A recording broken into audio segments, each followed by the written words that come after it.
ये दूसरे की अमानत है। नहीं, तुम सिर्फ मेरी हो और किसी की नहीं हो सकती। हम दोनों के बीच अगर कोई आया तो समझो वो मर गया, समझो वो मर गया। जो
सजी गेलो माडवा बटाई गेलो काट गे धीरे धीरे हमर जानू होई होई हाड गे धीरे धीरे हमर जानू होई होई हाड गे सजी गेलो माडवा बटाई गेलो काट गे धीरे धीरे हमर जानू होई होई हाड गे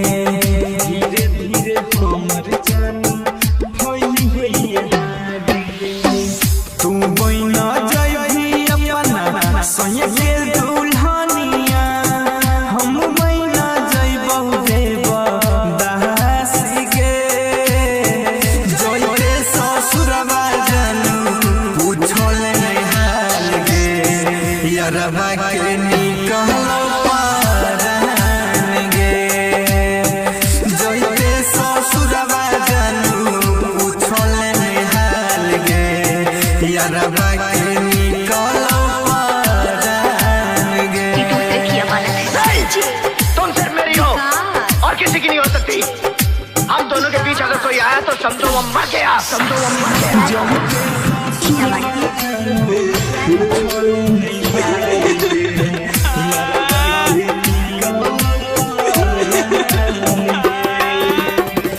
बाबूजी करे लगतो जब कनिया दानी गे ओही घरियर रही जइतो हमर समसान गे